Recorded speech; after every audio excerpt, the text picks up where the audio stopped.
In April, we began our Friday Friend Check-in series as a way to stay connected with our hockey community.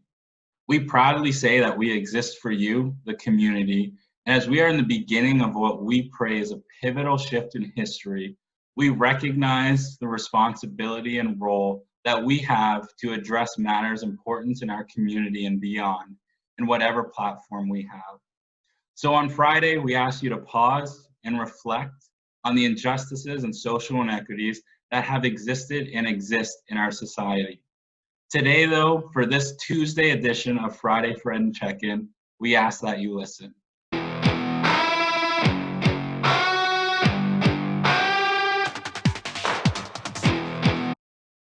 In recent weeks, it feels that society has woken up to the reality of racism as we see the anger of George Floyd's senseless murder really become a representation of the centuries of injustice and social inequities of minority communities, specifically the Black community. And early on, as I wrestled and reflected on my own heart and thoughts, I came across Saroya's story and was deeply moved by her words. Your voice has been powerfully heard in our hockey community, and you've been a true light in these times. I can't thank you enough, Saroya, for sharing your story and for taking the time to connect with us today.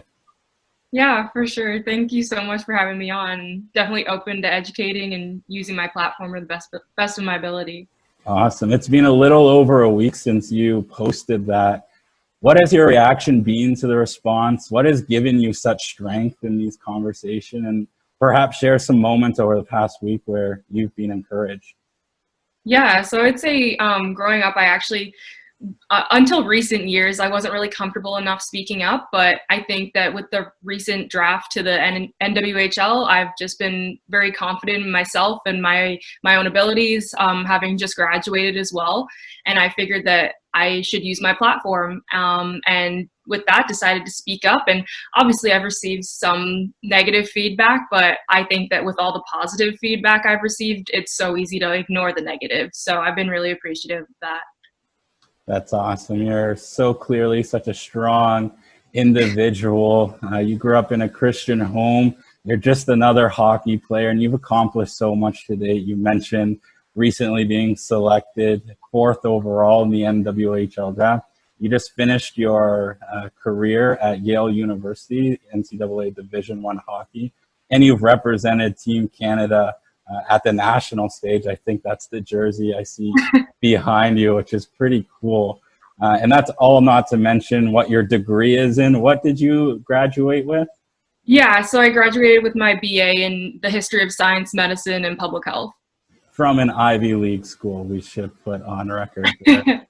But as you shared on social media, that journey hasn't come without its barriers or injustices. And I think it's really important that we hear your experiences and perhaps in the same context explain to us the difference between what overt and covert racism is.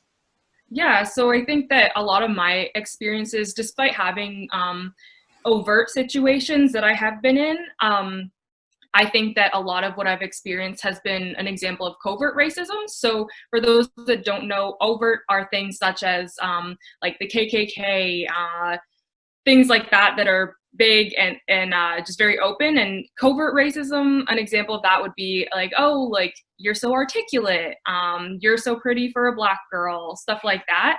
So I think throughout my career, most of what I've experienced has been covert, but obviously had my overt situations, whether that's blatantly been called the N-word or other more serious situations. But I think that through that, I've been able to learn and educate my teammates. And yeah. I think that understanding of overt and covert racism is really important, kind of, especially for our young viewers, understanding that there are different kind of levels and we have to be conscious of all of them. I think we sometimes focus at the big pieces that we maybe find ourselves harder to put ourselves in or relate to. But when we're looking at kind of those smaller things, those like microaggressions or those thoughts and those small comments that may not be completely obvious in the intention of them, that are maybe a little bit closer to our own hearts. I think that's just really important. And I know as an Indigenous person, I was sharing with you this kind of offline, like I've experienced overt racism because people have seen Acadia First Nation on the back of my hockey jersey as a sponsor bar, but I've never had to worry about my safety and well-being kind of out in public, or even had to worry about what people have thought of me when I'm out in public simply by the way that I look like. And knowing that that exists for our minority people, it really breaks my heart and really convicts me.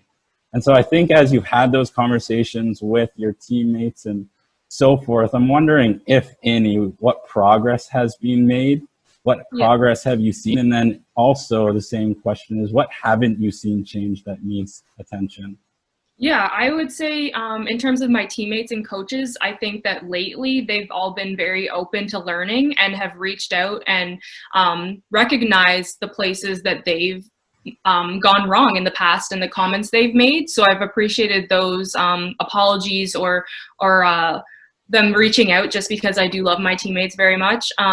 Also, I think that it's so important that we start to see improvement in our diversity and inclusion training, whether that be in sport, in education, wherever it may be. I think that's going to be a huge part of this movement.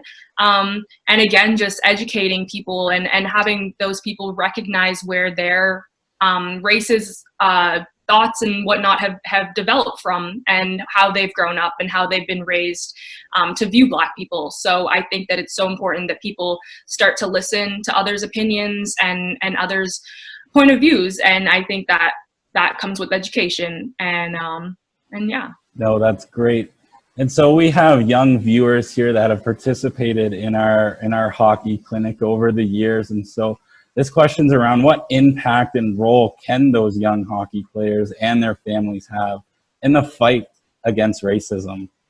Yeah, I think that it's so important as teammates that we're comfortable calling our teammates out when we do hear things that aren't necessarily appropriate. And I think that would probably be the first step for my team at Yale. I know that. I think that it's so important that our white counterparts help us by calling people out and being aware that they are able to spread their education and what they've learned on this topic to others and other white teammates. So I think that that's so important. And then also, I think it's definitely important that our coaches are open to learning and open to getting to know their Black players, just because I think that we have grown up differently. We have experienced so much, and I think it's so important that coaches make an effort to get to know their players on that level. That's great. And recognizing the systematic racism that exists in our society and consequently sport, what would you say to the young hockey players, male or female, who have the dream to play professional hockey but aren't given the same opportunities because of the color of their skin? Yeah, I think that it's so important to just stay strong. I know that growing up, my dad always told me to let people's comments go in one ear and out the other. Obviously, people are speaking out now, and I have found a platform to speak out. And I think that it's so important that Black hockey players and anyone in sport just continue to work hard and continue to vocalize and tell your coaches what you need to improve. Tell your coaches what they can do better to create a better atmosphere with you and your team. And I think that it's so important that they keep pushing, because I'm an example, and I've made it to play professionally, and I couldn't be more happy and proud of myself. So it's totally possible. Yeah, and I'm wondering if, as you look back on kind of some of the experiences you've had, whether good or bad, what sticks out to you in regards to how you're able to push through any sort of adversity? Yeah, I think that's love for the game. I think that anybody who plays, you have to have a certain love for the game to get out there, get dressed, and get on the ice every day and want to improve. So I think that it's so important that they continue to do that. And I think that my put my head down and work type of attitude has helped me, but also in a lot of ways have made me realize that it is my time to speak up and be confident in who I am, because even though the color of our skin may be different than the people we're playing against or our teammates, we are just as good. And I think that it's so important that we recognize that. That's great. And I think that's an important way to finish it. Such an encouraging word, I think, for our young viewers to hear.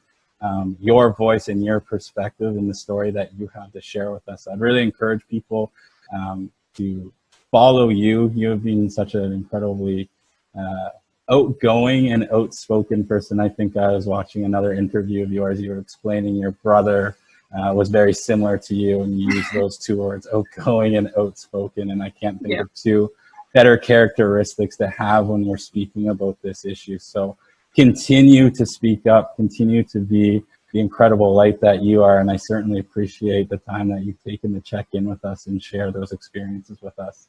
Yeah, for sure. I thank you for having me on, and I hope I was able to spread some positivity.